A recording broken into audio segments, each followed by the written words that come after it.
Hello, everyone. Good evening and welcome to today's webinar on what they did not teach you in med school. I'm sure there's a lot of things they did not teach you in med school, but more importantly, this is core stuff about getting your life right in terms of setting up for your personal finances long term. So we've got a couple of very well-known speakers who've worked in the healthcare sector and also in the financial services sector for a long time. They're going to run through some life tips. They're going to talk about how to ask the right questions and planning for the future. And more importantly, make sure you've got strategies in place for asset protection and wealth creation. So the format's going to be, I'm going to introduce to the speakers and hand over to them. Feel free to put up questions as they cross your mind. They will be able to see them and try to address as many as they can as they go along. Some of the questions we've collected prior to this, so they've already got that, and we'll answer that in the presentation today. So without further ado, let me introduce you to David Dam. He's the CEO and founder of Health and Life. David's been around in the Australian healthcare care landscape for as long as I can remember. He's well regarded, has spoken at almost every healthcare conference that I've been to at some point or the other, and well versed with doctor issues. Joining him is, sorry, my screen's just gone blank for some reason. Anyway, but that's fine.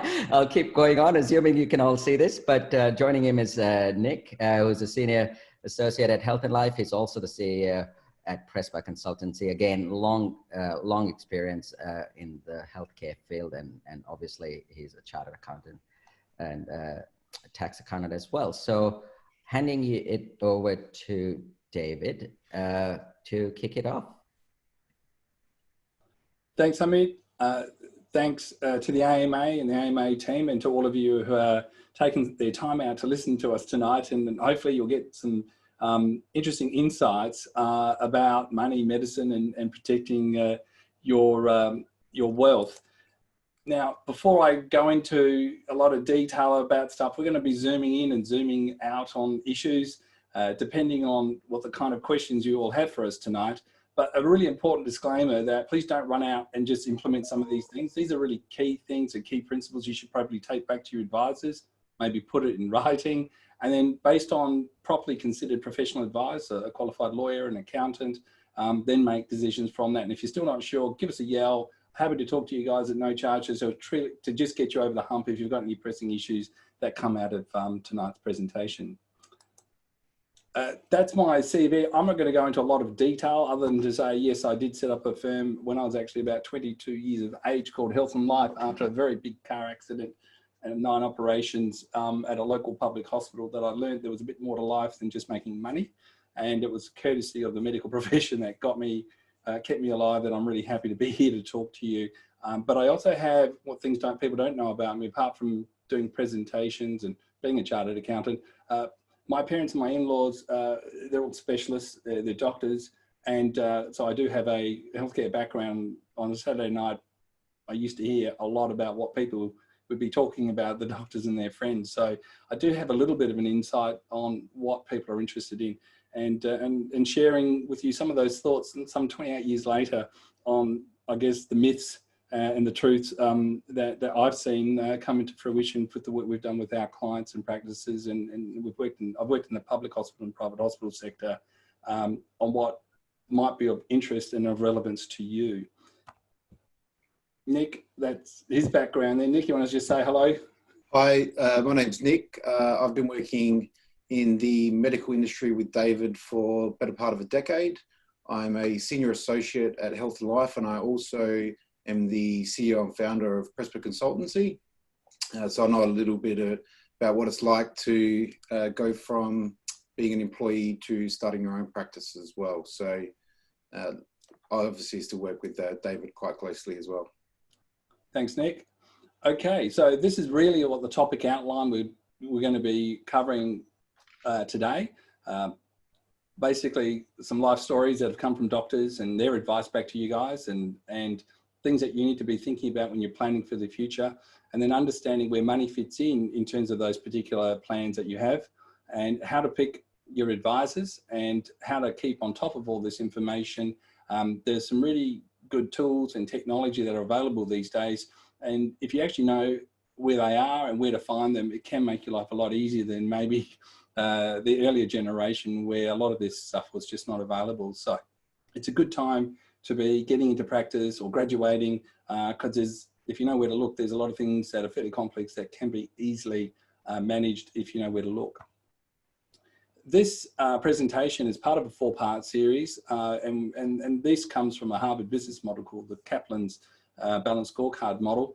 And you know what we'll be focusing in terms of the pyramid of things that you need to think about and do is, obviously we're talking about finance today, and that finance in terms of how much money you need to live and to retire on.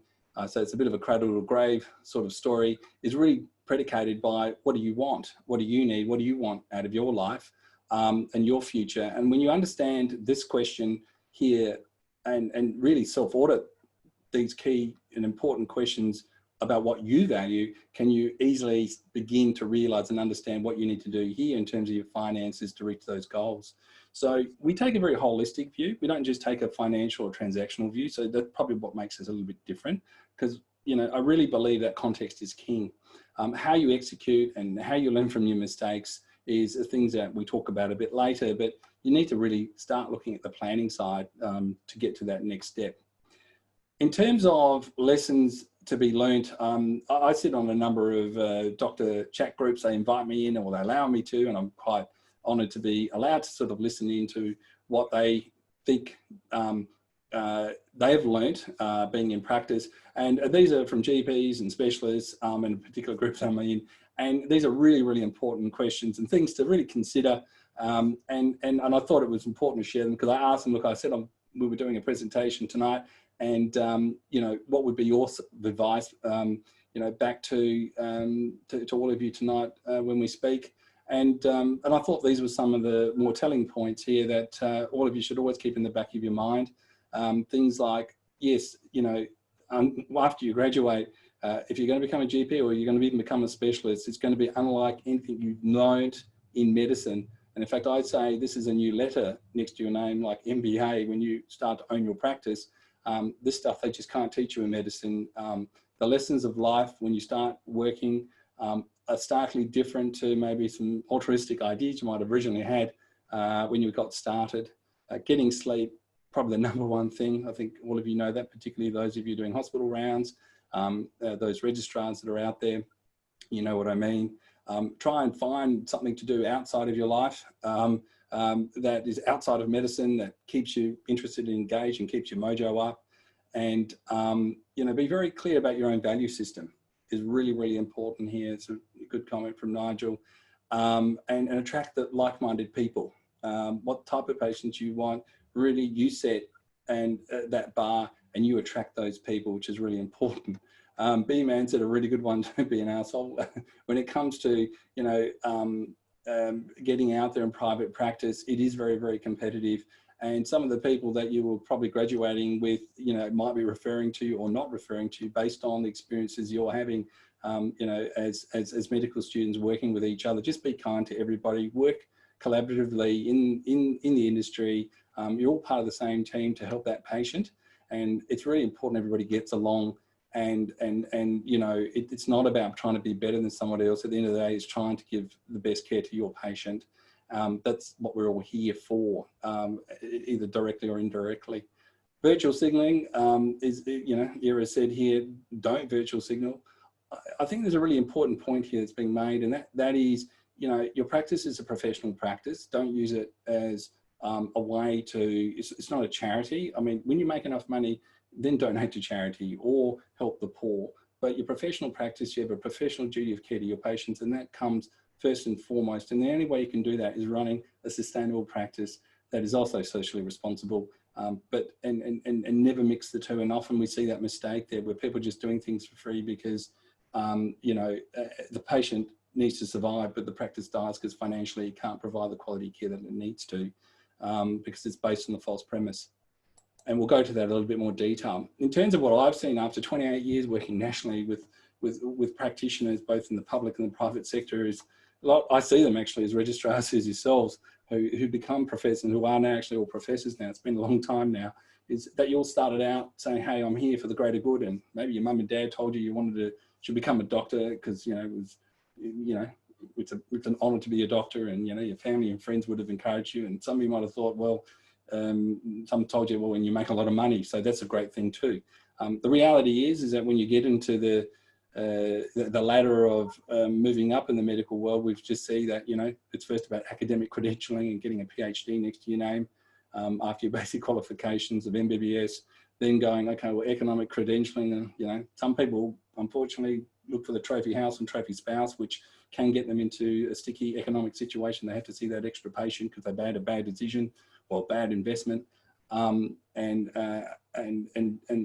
up with the Joneses is probably not the smartest thing, and that can get them into trouble. And the other one is, ultimately, people do after a while say, I've worked really hard. It'd be nice to get a bit of national recognition and kudos. And that's a good thing too, because you do need good role models. But at the same time, that shouldn't be why you do what you do. You get that kudos because you're doing a great job, and that should come to you. But what I have seen, the bottom line is, the biggest thing I've seen when things have gone wrong is ego and ignorance has been, the greatest mistake of any individual. And all of us, including myself, have all kind of ticked that box at least once or twice, some of us many times, certainly I many times. It is hard to know everything and be up to date. You need to work collaboratively with people, both internally and externally, in your professional life, because things change and move too fast. When we talk about what is your personal vision, really what I'm talking about is, what do you see your future looking like in the next 5 years? Some of you say, well, I'm going to graduate, I'm going to be a registrar, let's say in a general practice, and then I might have an opportunity to maybe in 10 years' time to become an owner, or even 2 years' time, you might be offered an ownership position. And that might be a good idea. I might be in a practice and there's only a practice that has maybe 10 practitioners in it, but in 20 years, I want to have 10 practices with 20 practitioners in each practice. Each to your own and what you want to do, but you need to have some sort of vision about what your future is going to look like, and then we work backwards.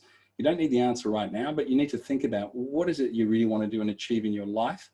And then it makes it a lot easier when you're talking to your advisors, but your lawyers and your accountants, to say, well, if that's what you want to do, maybe you do need these sorts of asset protection structures. Oh, look here, there are more opportunities because that's the way you're thinking. And it's really important to think about that before you see your advisors, because then it makes it really easy for them to give advice because they know what the end game looks like. If I'm here in Adelaide and I want to travel to Sydney and not Perth, guess what? That makes it so much easier to work out when I'm going to fly, drive, how many people do I need, how much fuel do I need for the aeroplane. A whole set of questions can get answered very quickly. So in terms of how to achieve those goals in the fastest way. And it's good to write them down, I would probably suggest. And the points that you'd be thinking about, what really makes you happy. And I know that people talk about happiness and it's a bit of a fluffy thing to think about. I mean, it's a bit of a dopamine fix. It's only a moment in time. I always like to think, what's your purpose in life and why do you do what you do is a better question. But initially, what makes you happy are some of these key factors that might be driving your leniency more to having more time than financial security, or, you've got to look after a sick and an elderly person, or you just like more time off. Each your own, and working out that you need one, two, some or all of these things, but you have your reasons, and it's important to be clear on your reasons on what you value most in terms of your time on this planet. And then say, well, look, if this is what I value most, then that's something that you need to factor and budget for. So that's why I always say the first and most important question you should ask yourself is start with why. And why do I say that? Because if you understand your purpose in life, you'll have the grit and you'll always get up in the morning, whether it's a good day or a bad day. And you'll have the frame of mind to maybe own a practice or not own a practice, because that's what you really want to do. And because sometimes when you sign up for these things, you can't just get a refund because you're not happy a day later and say, well, I don't want to own that practice anymore. I didn't realize it was going to be that hard. I just thought I liked the title and I liked telling people what to do. But really at the end of the day, everybody hates me because now I'm the boss and they think I'm greedy. These sorts of things going in your life that you really need to be really clear and pragmatic about why you're doing what you're doing. So don't rush into things is what I'd say, and ask yourself, do you really want to do option A or B? And really, life is really more about finding out your why, if you haven't already worked it out. I know a lot of you have, but how you execute on that whether it's to be a professor one day or to own, you know, a practice in multiple sites, or one really excellent practice that's got a niche interest that can go national. You know, you need to make those sorts of, you need to get those sorts of questions in your mind and saying, well, this is really what I want at the end. When you talk about improving your work-life balance and financial security, and I know those of you, if you're doing hospital rotations, that's just a ridiculous thing to be asking. You know, you're probably doing 60 hours a week. You don't have a choice. It feels very master servant. That, you know, reducing or increasing your hours is not really a choice. Somebody dictates that to you. If you don't do it, you won't, you know, get into that specialist program that you'd hope for, because people might frown on you. Now, I'm not saying that's a good thing or a bad thing, and I hear those things are changing. I know it's a big touchy issue, but you know, if you have got options there, consider them. If you're finding that you need more money, you know, is it because your lifestyle costs, you've overcapitalized on your lifestyle, and you know, you're spending too much money, you know, on nice things that maybe you need to pare back if you feel that you can't increase your hours or you can't influence how much income that comes in. Look at other issues here. Now, obviously, if you're an employee and you're transitioning into maybe, you know, being a contractor, earning money fee for service, look at your taxation and your asset protection, you know, your legal and taxation structures at a personal level. There are ways, I mean, tax, I shouldn't say this, but it's like an overhead. It can be managed and it can be reduced legally and ethically. There are legal ways to get your tax bill down. So, you know, you've got more time to do other things. And Nick will be covering up a couple of those touch points later on. And other things is, okay, can you earn money while you sleep? Is it through investments or investing in a practice? There are other options that, you know, you might be, you know, feeling like you're a wage slave, but if you have got some savings or you're prepared to borrow some money, invest in other things, there are other ways that you can earn income, earn while you sleep, we call it, instead of eat what you kill, that is available to you. So think about that you do have multiple options, but work out which one best suits you. When we talk about what is financial planning, what we're talking about is cash flow planning. And a lot of people say, well, what does that mean? Look, in simple terms, it means look at your bank account. You know, have you got enough money to live week to week, or you're living hand to mouth? Do you have surplus cash? You know, if you have, can you invest it? Okay, it's great you can invest it, but do you have the right insurance? Because, you know, let's say we're living in this COVID-19 environment. What happens if you get a needle stick injury? What happens if you get infected? Have you got enough income protection insurance to you know, for you to be off for 4 weeks or 8 weeks, you know, so you can continue to earn income? And if you've committed yourself to a house mortgage or other sorts of, you know, personal liabilities, you know, what sort of ways can you protect your income and your wealth? So, you know, you suddenly don't find you're defaulting on a loan and you have to sell up. From a tax planning point of view, is it tax efficient what you're actually doing? And these are the questions that you should ask your accountant and your financial advisors, that how do those things work? And, you know, in the end, why you focus on trying to make so much money? Because your biggest debt in life is not the house, it's not the car, it's not the holiday, it's actually your retirement. Now, for most people, to live on an after-tax income of 80,000 a year, and some people say, well, that's not a lot, but let's just say, you know, if you've got no kids, you're an empty nester and you've paid off the family home, that's enough to live for most people. And some people, you know, they say I need 180,000. Well, you need around about, you know, $3 to $5 million saved in order to get that sort of passive income. And I'm not even sure if that number's probably too low, because currently interest rates are pretty low at the moment, at like 2%. That might not even be enough. And then the final point is estate planning is, well, when you've got all this money, and let's say, you know, you do start a family, how are you going to leave it to your children or to your loved ones? What's the best and most efficient tax way and most legal way, so you don't actually have, you know, all that hard-earned, all that money that you've worked hard for, you know, being wasted on lawyers because suddenly somebody's challenging a will on your death. So these are sorts of things that, if we talk about your life cycle, these are the sorts of key things that should be in your mind for now and forever, because these don't go away, these issues. You'll be at different ages and stages. To get a quick snapshot, here's you know, these are some, you should do a financial self-audit on yourself and really ask yourself your goals. And these are like more like financial goals here, which we've spoken about, and we've just put some extra language around it. You know, is it buying a car, getting married, then asking yourself, well, then how much money do I need and when? And what sort of risk do I take? There's risks when you put money into the share market. You know, if you invested in certain stocks, they went up, other stocks, they went down. You know, let's say if you're in the airline industry, You know, it might all look good and people say, oh, buy it because it's dirt cheap, but hang on, it could be going to be liquidated. Can you afford to lose it?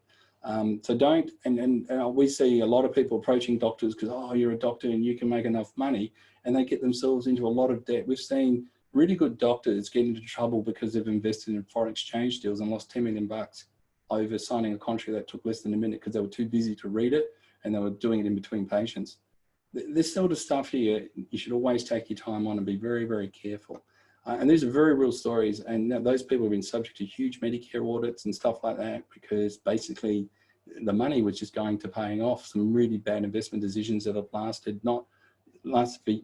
literally for decades. They've been trying to pay off that one bad mistake. So be very careful with your money in terms of where you invest it. And one of the most important questions is asking, what is my current net worth now? What are my total assets? What are my total liabilities? And we've got this program we're talking about, Wealth Tracker. There's a quick way for $30 a month. You can quickly accumulate this information in real time. And it's a really cool way to kind of answer these questions without having to be a chartered accountant or anybody to, you know, with any specialist skills to get some basic information together. So when we talk about financial planning, what you're really doing is step one is you're now trying to work out what is my current financial situation with the examples I've given before. What are my future financial goals? Buying that house, qualifying, you know, just getting past your degree and paying off the HECS debt. And what sort of courses of action have you got available? Look, listen, I'll work part-time, but I'll actually do some sessions and do fee for service at somebody's practice. And you know, what sort of impact will these decisions have, you know, from a personal point of view? Oh, look, listen, this means I'm going to do a bit more overtime. And look, this means it could be risky because, look, I know I want to do these COVID clinics and that is risky. That might be a good thing or might not be a good thing. And that might be not necessarily for more money, but just you want to help out. These all have an impact. And then what you do then next is step 5 is you actually execute on those ideas. And then if it worked for you, great. If it didn't, you review what you're doing and you keep going through, again, this particular process of thinking. So it's a constant journey. And, you know, when you're starting up, you've got different needs and wants to, you know, if you're just graduating to, you know, hey, I'm 30 and I'm getting married, I've now got to get a mortgage, to those of you who are probably going at the end of your, you know, professional careers and thinking about more retirement and wills and going on holidays. In terms of wealth creation, you know, there's a saying that, you know, revenue is vanity. So that could be your gross salary, or it could be, you know, what you bill Medicare. So if you're billing Medicare $20,000 a month, or, you know, what your investment income is, you know, you could be getting, you know, a good investment income, but sanity is the profit. And what that means is, well, revenue less your expenses. So if you're, you know, you could be billing Medicare $20,000 a month, but if your expenses are like 40% of your gross fees, that's what you're actually, you know, that's the profit you're making.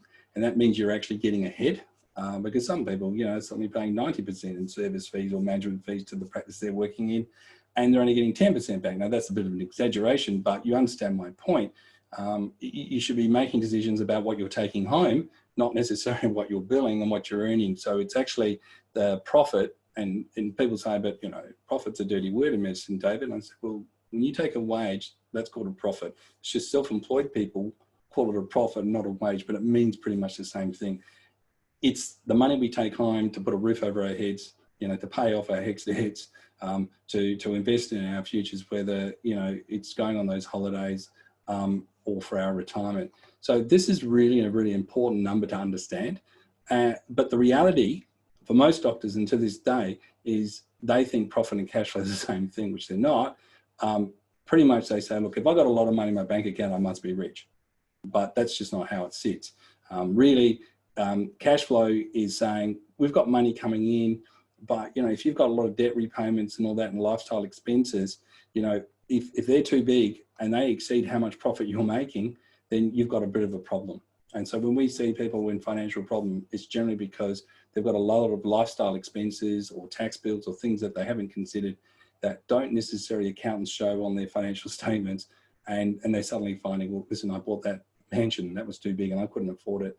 And they have cash flow problems. And that's what we typically see. Now, that's not everybody, but, you know, that's just some examples of how things can go wrong by not understanding the difference between profit and cash flow.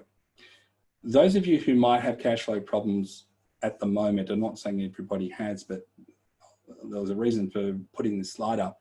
particularly with COVID-19. There are practices that are struggling, whether you're a specialist or a GP, it doesn't seem to matter. If you've been put on a lockdown and suddenly lists have been cancelled at the local hospital, you've got a problem.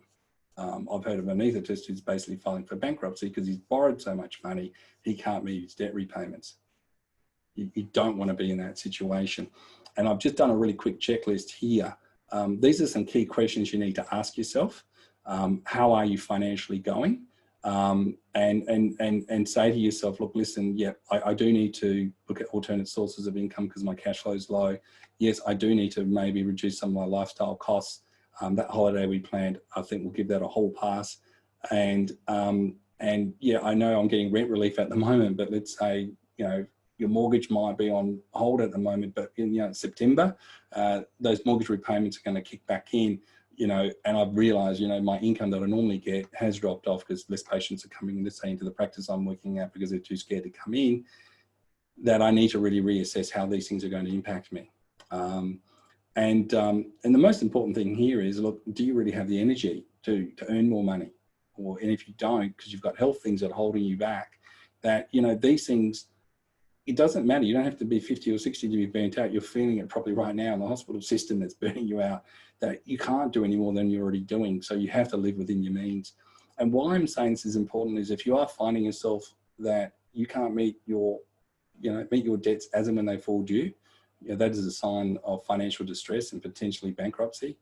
Your personal savings and things you'll probably have to use, and you might find your house gets repossessed or something like that, because you've put them down as personal guarantees, and that becomes quite a terrible situation to find yourself. Now, thankfully, most doctors don't get themselves into that sort of pickle, but those who borrow a lot of money to have a nicer lifestyle or making big investments have had this called in, and all their wealth that they've ever created is being put at risk.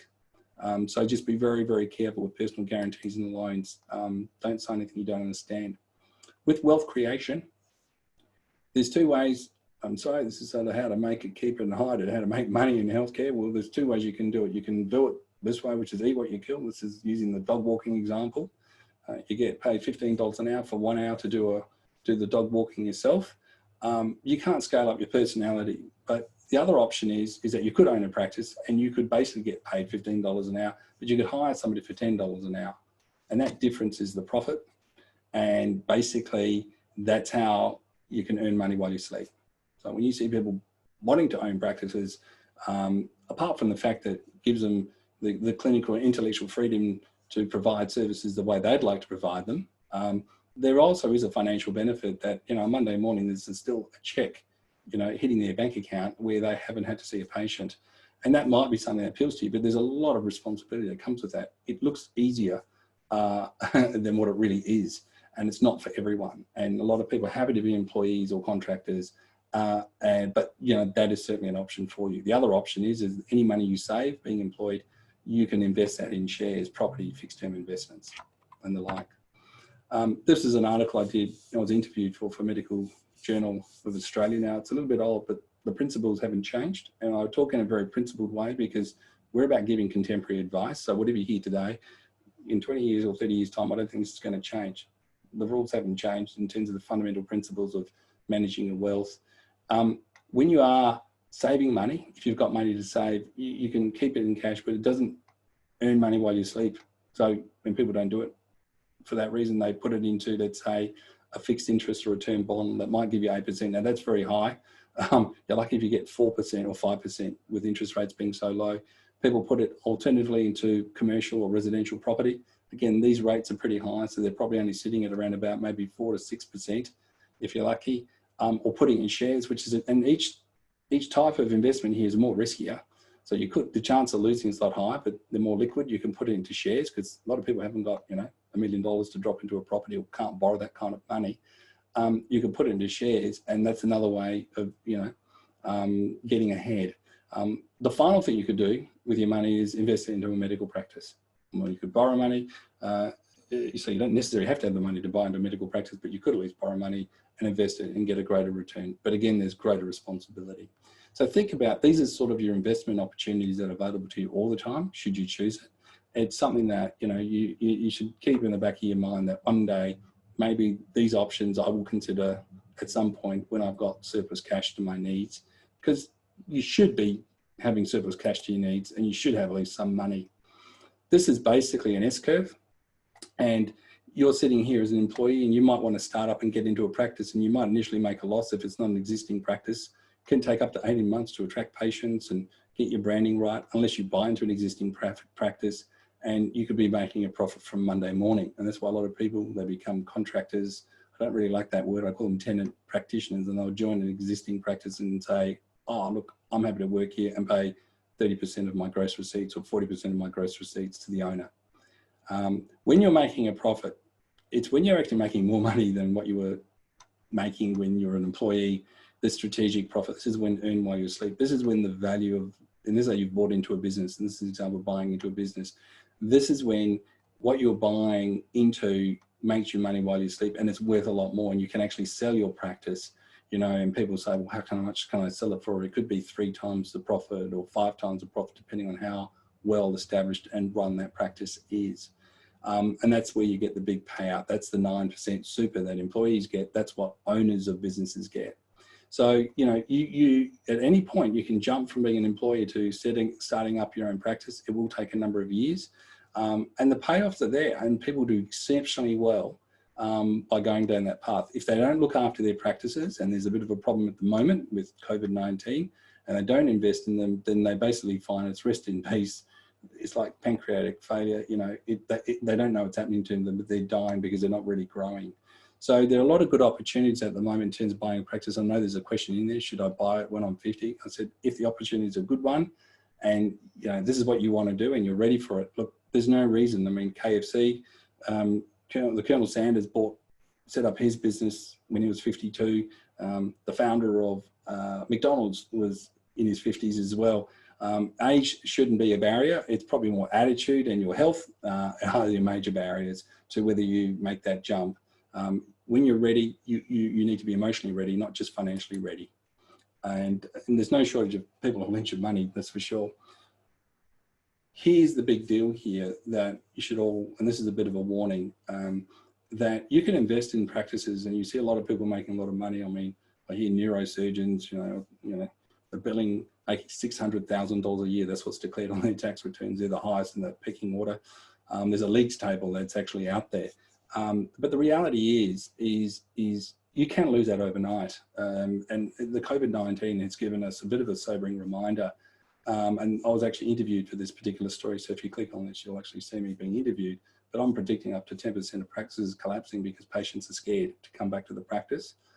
And as you know, in Victoria at the moment, there are lockdowns going on at the moment. So whole postcodes are being shut down. It's very easy to quickly lose a lot of money very, very quickly. And some may not make it. And I told you and explained that, you know, specialists have got challenges as well. So when you really look at it, there's no guarantee. Well, there's no certainty in life. So when you do make money, it's really important that you do put it in good structures that protect you. And this is currently, you know, a survey done by the Royal Australian College of General Practice. My apologies, that line has just been slightly cut off there. But it was a survey done only just recently, and, you know, 12% of practitioners are pessimistic that they'll be viable in the next 6 months. So this whole halo thing of, oh, patients will come regardless is being challenged because they're too scared to come at this point. It's nothing to do with the doctor. It's just people don't feel safe. So practices have to pivot, and those that have done well, and those that haven't are facing these challenges. But I would say these are management issues, not clinical issues in terms of overcoming them, and everything can be overcome, but it's how well informed you are. The key to asset protection is having a family trust. And people will talk about it. We can't go into a lot of detail. I'm conscious of the time, and I want to get to some of these tax questions that people are asking. But if you have a family trust, let's say you received $1 million in inheritance and you put that into a family trust, and just be mindful, there could be stamp duty issues depending on what state you're in. But if you put $1 million into a family trust and somebody sued you and your insurance company didn't back you, let's say you were supervising a registrar and your insurance policy didn't cover you for that, and but you were still legally responsible, and that does and can happen, and it has happened. If that money is in a family trust, you don't actually own it, you've gifted it and you don't own it. So family trusts are really ideal from an asset protection point of view if it's been set up correctly. By the way, I'm not a lawyer, I'm an accountant. You do need to get legal advice, but this is the information we've received. there is a real benefit in that. The second benefit, which is incidental, it's not the primary reason for doing it, you get tax breaks from it. You do, if you've got other family members, you do pay a lower amount of tax. So if we use these examples here, basically, if you were earning money in your own name, and let's say there was $1 million of cash in that particular family trust, and let's say it was paying $100,000 in income a year, just to give it 10% return, $100,000 of income. If you're already earning a high salary and you're already on the high salary bracket, you're paying, up to 45 cents in the dollar tax. But if it was in a family trust and let's say your spouse wasn't working, well, the first $18,000 is tax-free. And then it's still at a lower tax rate. Let's say it's your spouse who might not be working, or your partner, I say spouse at this stage. If it's a family trust, then you can distribute at a much lower tax rate. So, you can be suddenly saving yourself $22,000 a year in tax. That's why owning a practice is sometimes a good idea if you've got the right agreements in place. There is a way to actually, reduce the burden of tax and also make it asset protection friendly. So, and if you've got children and they reach the age of 19, so when you're a bit, in your 50s and your kids are starting to graduate, you could have this income distributed to your children and, paying for their HECS debts or whatever you're doing for them.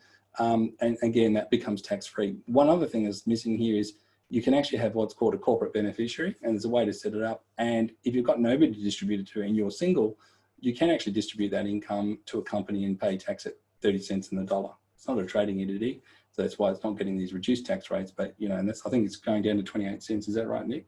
The tax rates for companies? 27.5. 27.5. Is that for trading companies or just any company? That's for trading companies, yeah. Okay, so most of them are not trading companies, they're investment companies, so you do tend to get locked into the 30 cents in the dollar rate. But either way, it's still better than paying 45 cents in the dollar. Like I say, you don't do this for tax reasons, you're doing that for asset protection, because every time you hold money in your name, it means that if you did get subpoenaed, and I've seen this happen, doctors getting subpoenaed because, there wasn't proper triaging at the front desk, they ask for a statement of assets and liabilities from the accountant. If the accountant gives a set of financial statements and show, well, they've got no assets and no liabilities, and they can write that, guess what? And there's no insurance, it's really, really hard for them to come after you. Now, you are supposed to carry insurance, but let's say there's an insurance loophole for whatever reason, you didn't get properly trained on implement, and they won't cover you, at least if you've got no money, then there's nothing for them to go after you with. So that's how you protect your assets, using that sort of structure. Something else I want to refer to here is, and we'll talk about superannuation funds as another vehicle. When you're earning your income, there is ways of earning your income called the personal services income rules. And I know that sometimes when you're graduating, you might find that your advisors say to you, oh, why don't you set up a company or a trust and put all your Medicare fee-for-service earnings into this trust entity. My simple advice is don't do it. The tax office has worked out, they did a bulletin in 2016 that, if you're actually earning income and it's principally for your labor, then you really can't be sitting there and putting into a company and only paying, tax at, 20 cents, 27.5 cents in the dollar. Because what they're saying is you should be declaring that in your own name and you should be paying tax at the normal marginal rates of tax. So just be very mindful that putting money in trusts and putting money in companies, which costs you a lot more money, and your advisors do very well out of it, but you're the one who ends up poorer for it because it's more compliance costs, it is a tax risk, and you can get struck down. And even though you thought you got a tax break, 2 years later, because it's all based on self-assessment, you can't even justify why you had the structure other than to reduce tax, which is the #1 reason why these structures get struck down. So just be mindful. There are ways to do these things properly, and but if you're using these sorts of structures that I'm just talking about, where you're being offered them, that's probably a bit of a no-no. Get some independent advice on that. I don't really recommend it. It's not really good advice. The other thing is, I don't know if those of you in hospital private practice income arrangements, these are quite complex and they vary from hospital to hospital, where you're doing basically Medicare billing, in an outpatients clinic, and people argue forever about cost shifting. I've worked in emergency departments, I've worked at Medicareized clinics. What I would like just to say is, you do have to follow those awards, and there are specific tax rulings that you basically need to get specialist advice on how that income is actually treated for those purposes. Moving forward, when it comes to your family trusts and trust structures, just be mindful that there are disadvantages. They do cost more. When you shift all your assets into a trust, you don't own any assets. So if you go and say, well, I've got a will, but you've got no assets, you've got nothing to give. So just be mindful that, you need to put letters of instructions, to your lawyers or to whoever's going to be the executor, that this is where I'd like these things to go. And that can be tricky. But why am I saying this now? Those of you who are working in the hospital system and you might find yourself in a COVID-19 situation, you suddenly find yourself, you're positive, and next minute you've been isolated in the hospital, and you can't reach and contact people, and heavens forbid, it becomes a lot more serious. It's a bit late to be thinking about these sorts of issues. You need to be thinking about them now, because if you're in a at-risk sort of work role responsibility, these sorts of things are very, very critical in ensuring that you've crossed your T's and dotted your I's. It's too late to be having this discussion when you're exposing yourselves to these risks. So just keep that in the back of your mind. But overall, they're still cost effective, even though there are some disadvantages in there. You do still have control of your trust, and there is a way to do that.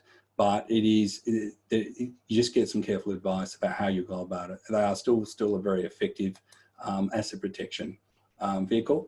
And the other one is self-managed super funds. I won't go into too much detail. The slide deck has a lot of information on that. But if you're making contributions to your super fund, that's very tax effective, because that's a full tax deduction. And then all the income that's generated, let's say you've invested in properties or investments, you're only taxed at 15 cents in the dollar instead of that high marginal rate of tax at 46.5% we talked about before. So that is certainly another opportunity. We see a lot of people buying their practice buildings if they're owning a practice. There's an exemption specifically for that, so that becomes a very effective tax strategy. Let's say if you're looking to ownership of a practice, and that becomes part of the strategy. The bottom line, if you're using self-managed super fund, if you're setting aside $100 a week into super, you can save yourself, $255,000 after 20 years just by salary sacrificing down that part. So that's very tax effective and certainly worth looking into. Again, these are just assumptions and numbers that you can go back and have a closer look at. In terms of superannuation funds, again, these are sort of the advantages of superannuation funds. They can be expensive. Generally, my advice is, unless you've got around about $200,000-300,000 and you can put more in, this is something that people normally do at the later ages and stages of their lives, in their 40s and their 50s. It's not probably something that you do in your 30s, because generally you're trying to get all that money and paying off your home loans and getting rid of big credit card debts that are non-deductible. These things tend to be more done afterwards. But if you've got the money and the means, there's no reason why you can't go down that particular path. Again, these are the advantages of it. Buying superannuation insurance is really, really good. Certainly you get tax deductions for death, insurance premiums for death, which you can't normally get. So there are some good tricks in there. And you can get that from your regular industry super funds. Let's talk about expenses here now. Nick, I've done all the talking. You're going to do some talking here. Let's go through some of these common tax deductions that you can claim if you're an employee. Yes, thanks, David. So some of the common deductions we see with practitioners are their self-education expenses, which are quite substantial. So for that to be a deduction, it has to directly relate to your current job or continuing professional development. So if it generally relates to your current job, it's not deductible. And also it needs to be provided by some sort of an organisation that you can justify that it's directly related to being a practitioner. So some of the other things we see as well are membership fees, professional membership fees, for example, AMA fees are tax deductible. Also tools and work-specific clothing. There's a little bit of miscommunication with the work-specific clothing. Quite often we see people that think they can claim clothing that because they're required to wear it at work, but it has to be some sort of protective clothing. It could be a practice logo t-shirt, but as long as if it is plain clothing, it's non-deductible, and any expenses related to that are also non-deductible. Car expenses are also another area which we see practitioners quite often miss out on a tax deduction. So there are a couple methods that you can use. The cents per kilometre method, which is available up to 5,000 kilometres. You're required to be able to justify how you've come to your kilometre usage, but anything over 5,000, you're not able to claim without some sort of an evidence. I would say that probably the best thing to do would be to use the logbook method and keep a logbook for at least 12 weeks. That logbook is then able to be used for your business percentage for 5 years. Quite often we find that that's probably the best deduction that you will find. Now, you can chop and change between methods in car expenses. So we tell most of our clients to keep a logbook anyway, and if cents per kilometre is a better method, we do use that. So it all depends on what's going to give you the best tax deduction. Some plant, property and equipment as well. So computers, any kind of tools used for the trade as well. Now you can receive an immediate deduction for anything under $300. However, if it is over $300, you will need to depreciate that. So that will be a decline in value over a certain amount of years, which is usually deemed by the ATO depending on the type of assets. And courses and conferences as well. So conferences, as long as they are some sort of educational conference, so you can't go to say a networking breakfast and claim that as a tax deduction. It needs to be some sort of learning involved as well. So they're probably the most common ones we do see. I'll pass it back to you, David. Oh, okay, sorry. I'll just, next slide there, sorry. Yep. Working from home, that's a big one with COVID. Yes, so working from home is an area that's definitely increased, more so than previous years because of COVID. Now the ATO has released a cents per hour method. So it's a simplified model that effectively you can claim a higher cents per hour for every hour that you spend working from home. However, there is some issues with that as well, because that is meant to encompass all the cleaning costs, all your computer and furniture expenses, phone bills and items like that. So quite often we find the actual expenses method is a better method to use, where you're claiming, say, depreciation on if you've had to buy a desk, if you're using your phone bill and we've got a business percentage of that, quite often the deduction is much greater using the actual method. But the simplified method gives you the ability to still claim a deduction if you haven't kept records up to date. But you still need to be able to indicate how you've come to those working hours from home. Okay, what we're going to do is going to jump a few slides because you covered the car stuff there. We want to talk about, we've talked about clothing as well. Anything else you want to add to that? Just with the working from home expenses, depending on how you're operating, if you're operating as a sole trader, you need to be careful about claiming certain expenses, or because if you're claiming it under a business use, you could be subject to capital gains tax on the sale of your property as well. So those rules don't apply to employees who are claiming a deduction against their employee income, but business owners that are claiming a portion of their home for working from home need to just be careful that you may be subject to capital gains. Sorry, Nick, I went a bit too fast there for you. We're going to just move. We've talked about clothing already. So we'll get to the next one here about charity donations. Okay. Yeah. So obviously donations are deductible. It's important to check that it is a deductible gift recipient donation. So you might find there are some fundraisers that aren't deductible. In particular, if you receive anything in return for your donation, so whether it's a gift, raffle tickets, even as mentioned on the slide, even a pen can result in it not being a tax deduction. It needs to be a donation with no kind of benefit received in return. Okay, great. Negative gearing, Nick. Now, this is something that's really interesting, and a lot of people get encouraged to do this, where they say, oh, look, listen, if you want to get your tax bill down, go and borrow all this money to buy this property. And so long as the interest, is greater than the rental income for that year, that difference, that excess amount of interest that's been charged, that loss, you can offset that against your own wages, or I guess if you've got a trust, you could probably offset that against, income in the trust, in the hope that that asset, that property will actually increase in value. Have you got any thoughts about that, Nick? Yes, so negative gearing is tax effective. So as long as you've maintained all your records and you do have some sort of a negative loss against your rental property, you can claim that against your taxable income as an employee.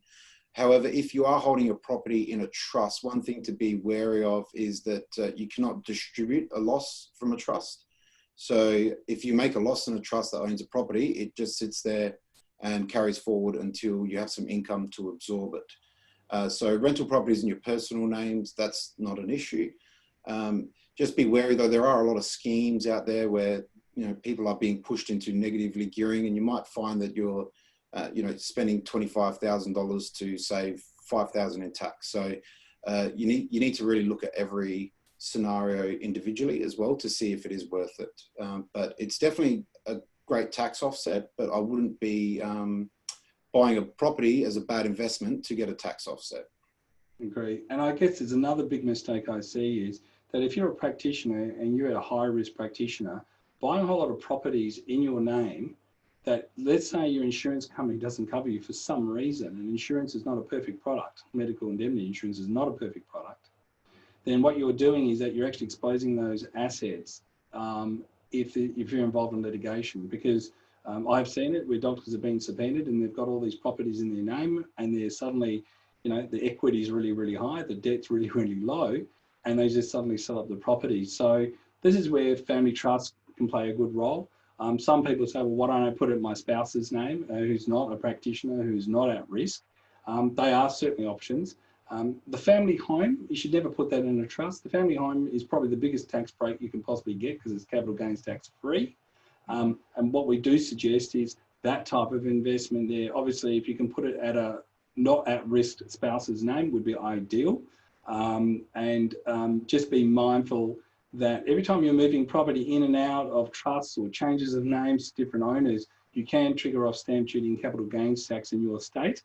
So it's not just something you do without careful consideration. There are various exemptions, particularly with stamp duty, that, if you both got married and you jointly owned a property and then you realise that, look, I'd like my spouse to actually own it, there is a thing called falabo. For matrimonial reasons, you get a stamp duty exemption that only costs $10 to transfer that property 100%, let's say, to the spouse's name if you feel you're at risk. But those things are actually doable. But understand, when you're taking out loans and let's say the spouse isn't working, the banks generally ask you to guarantee any mortgage or loan repayment, so you don't kind of get away from that. But just be mindful when it comes to the family home, that's an option. And some people say, yeah, but David, I don't want that to happen in case of divorce. Look, when you have a divorce, and I've had some clients go through those unfortunate situations, the family courts don't really care. All bets are off. Family trusts, super funds, they don't care. They will divvy it up as being decided by the court. So they look through all these structures, which is different to normal commercial laws and everything else we've just talked about. If it's 50-50, it's 50-50. You can't really hide assets from, your spouse. And I also say that for same-sex as well, because obviously the Same-Sex Act or the Marriage Act got changed and now recognises same-sex relationships in exactly the same way as people that are married. And the other big one I think you need to watch out for is if you are in a de facto relationship and you're staying and living with somebody over 6 months and all that, there are legal problems in terms of who owns the property and the upkeep that, effectively, you could be, and if you're there long enough, be seen to be like a married couple. So please get really appropriate advice about, I know I sometimes have to ask that question, are you not necessarily living under the same roof? Are you literally sleeping in the same bed? Because that does actually have legal and taxation consequences, and it's not to get personal with people, but we've actually found these have become real problems a bit later on, certainly when it comes to, asset protection and tax planning. So there are some other key points there. In terms of your insurances, there's different types of insurances that you need to take out. Income protection is a good one if you're not an employee. or you could be an employee, but you just need further income protection because you've taken out big loans and they are tax deductible. Total permanent death and disability, that's deductible, but it depends if it's income or not income. So you've got to be very careful, in terms of what the nature of it is. If it's death, then it's non-deductible, but I have seen things where, you can go to your superannuation fund, including your industry one, and you can actually buy tax deductible, permanent death and disability insurance and get a tax deduction for it. So if you ask the right questions, you can actually, that's a really good way, particularly if you're younger, to get access to really cheap TPD insurance. Work cover, work cover is if you're an employee, and only applies if you're an employee. If you're through illness and injury that is work related, you do get your medical costs as well as some form of income support, and it's different in each state in terms of what that is for the time that you're off work, and that's only for a set period of time. It might be only up to about 2 years. In terms of other insurance, you've got your cars, your house, your property, and mortgage insurance. Now, if it's obviously for work or investment purposes, they are tax deductible, and that's where you need an accountant to explain that bit to you. In terms of any other doctor deductions you can get as an employee, we've got a link here that we're happy to give a copy of the slides that you can source from the AMA, and you can go and actually see all the various types of deductions you can actually claim, the documentation that you actually need specifically for those deductions. In terms of paying back student loans, Nick, you want to just quickly talk on that point, your HECS debt, if you've got one of those? Yep. So if you have a HECS debt, effectively your payments will be made through the tax system. The minimum threshold is $45,881. Now, as soon as you breach that threshold, you will need to pay 1%. There is 17 thresholds all the way up to the $134,500 mark, at which point you'll be paying 10% of your income towards your HECS debt. You can make additional repayments outside of the tax system, but it is something that's just pretty much integrated in your payroll. Okay, thanks for that. In terms of borrowing money tips, my tip of the day, if you're young and you're starting out, I know this sounds like bad advice, but try and borrow as much money, and I don't mean actually literally borrow, but try and get the biggest credit limit you can possibly find. Because when you don't have any children and you don't have any other big life expenses, the banks will lend you a lot of money and give you a maximum limit. And the older you get, and suddenly your kids go to private schools and all that, you can't actually borrow much more than that, and they tend to freeze it, and it doesn't get any bigger than what you got. And the older you get, it gets less and less and less, because they're thinking, oh my God, you might not live to pay off the debt. So what we generally say is try and get the biggest credit limits you can secure in the beginning, so that gives you the maximum flexibility. So if you do want to one day buy a practice, or you want to buy that bigger home, you've actually got what are called authorized credit limits in play right from the get-go.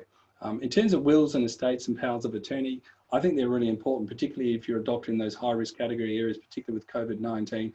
I would be saying to you, go and get these things looked at. If you've got money in your name, I really think you should get that looked into right now, in terms of going to a lawyer and actually talking about what is going to happen to my money should something go wrong with me, or if I suddenly lose my capacity to make decisions. These are very, very important issues there. Moving through that, and we've covered those issues there. How do you find a good advisor? And I guess what we say is that try and find a like-minded advisor. I always say that you've got to really look for good mentors and advisors. Now, a mentor is somebody you're not paying, somebody who's not professional. You can have well-intended family, friends, and fools, I would call them. When you're actually paying somebody, there's actually legal duty of care, particularly with accountants. Actually not with lawyers, surprisingly, but accountants have to act in your best interest, first and foremost, whether they make money or not. The only other profession that seems to be in that same category are you doctors. So bear in mind that when you are talking to your advisors, they have to put your interests first and nobody else's. And anybody who's got conflicted payments, and we'll talk about some of the challenges some professional advisors may or may not have, they can skew, and there could be a certain bias in their advice, and you just need to be mindful of it. And the main thing is to make sure your advisor has the right attitude, has the ability and the capability to do what you need, and they've got familiarity with yourself, your affairs and your industry that you're working in, because these are very unique, your requirements as a doctor. and that they're actually available and they're actually accessible. And a lot of people say, well, you know, my doctor, you know, my accountant, he's great, but, you know, he sent me to the junior. Well, that can work and can work for most things. And you do pay more to talk to a director. There's certain times you talk to certain people for certain things. Understand that most professional service firms will have a team of people that work with you to keep the cost down and to make sure you get the service. And yes, by all means, you should always have a director available to take your calls. And if they don't, that's a bit of a warning sign, particularly if it's something that's really important. I always say you go to your professional advisors, the partner and the director, when you need to make those big strategic decisions or complex decisions or growth decisions. Things that you need to really watch out for is, you know, look for an industry-specific account. A lot of people say, oh, we specialise in doctors. In tax returns, yes. But let's say setting up and managing and running and practice, you know, they might be a bit more limited in that area. So really, you need to go and ask those questions. And what they generally say is that if you don't ask, we don't tell, and we take no responsibility at the same time. Don't get caught up on glossy brochures and beautiful looking people. Everybody does that. You know, you've got to look at substance, not just the form when you're trying to approach advisors. Because you'll find it's actually cheaper, the advice, because you tend to they're not making mistakes on your time, and they're not going to school. They're giving you the right advice and the right timing, and it feels right. And that feeling is important. Worry about piecemeal advice. Sometimes what I've seen, and I've been frustrated myself, you go to a lawyer and they say, oh, I'm only answering from a payroll tax. And somebody says, but he says, you didn't ask me about income tax, or you didn't ask me from succession planning. Even lawyers, they all specialise a bit like the specialists specialise. And so it's important to be mindful that the advice is, a lot of the times, are not holistic unless you ask holistic questions. And generally, it's hard to find one person that knows all these different variants. And that's why we specialise, because we've just realised that there's so many different commercial, taxation, succession planning reasons to one question. It's a lot more complex than just getting a binary yes/no answer. So, you know, checking their qualifications is important, what they value and what they've invested in your industry, have they won awards, their track records are important. And be mindful that, yeah, people say, oh, but it's free, that's why I do it, because it's cheap. Well, you know, you can get some really cheap advice and lose $1 million investment because somebody said to you it's a good investment. It really wasn't. There's no such thing as cheap advice. You need to basically look for value, and you need to be able to have it explained to you. And if you don't understand it, then it probably is not a good idea, and don't do it. And be conscious that a lot of firms can be cheaper, and that's because they receive what are called referral fees, like commissions on loans. So, and that could be over 25 years. So part of that interest repayment, you could be finding yourself is actually paying for that particular advisor to receive interest on a commission they're getting because they placed a certain loan with a certain bank. Well, we don't do any of that. We're very independent, but that's why we're also a little bit more expensive, because at the end of the day, we don't want to give you a loan that you can't afford and that you don't need, because there is some other reason why we're recommending something. And that could be an investment, a loan. There's a whole range of things that us advisors all the time, people are offering me lunches and dinners and I don't take them. It's a bit like the drug companies. I don't take them because I know that my primary responsibility is to you, the practitioner, and no one else. So it's very, very important that, you know, when you're getting advice, it's not conflicted. And if it is, you understand the limitations to it, and away you go. We're going to be on a wrap up here. Get references, and we're nearly finished here. Here's some tips. If you're using a tax agent, make sure they're registered with a tax agent board. And here's some key tips. They will help you get your tax returns done properly. If you're dealing with advisors, always get it in writing. Basically, if you don't get it in writing, you've got nothing. That's called the barbecue advice test. And generally, they have to think a bit more. We have a thing called the Health and Life Wealth Tracker. All your investments, your bank accounts, the value of your property, and there's a video here, can be done just like online and in real time. So if you just set it up once, $30 a month for you and your family, you can see how your income and your expenses are going and tracking, and real-time valuations of your property, your wills, your investments, your shares. It's all hooked up live. So this is a really quick way to make yourself financially literate. Nearly there. For practices, if you're a doctor getting paid a percentage of gross fees, there's a thing called a doctor's pay calculator. This is something else that's useful in terms of giving you BAS and GST extract information every month or every quarter or every year. Look out for practices that have got it, because it does simplify, again, your accounting bills. And, you know, the way information a practice supplies to you, if you are basically, you know, working as a contractor, should easily represent what it is that you can easily give to your accountant or even yourself to complete your returns with. where to? David, I think we might just pause there. I'm just mindful that it is Sure. getting a bit late and people are probably trying to get to dinner and Okay, family so we need to. and all those things. What Right. I will say is the whole webinar is recorded. Obviously anybody can watch it. David's kindly agreed to, make any PowerPoints available.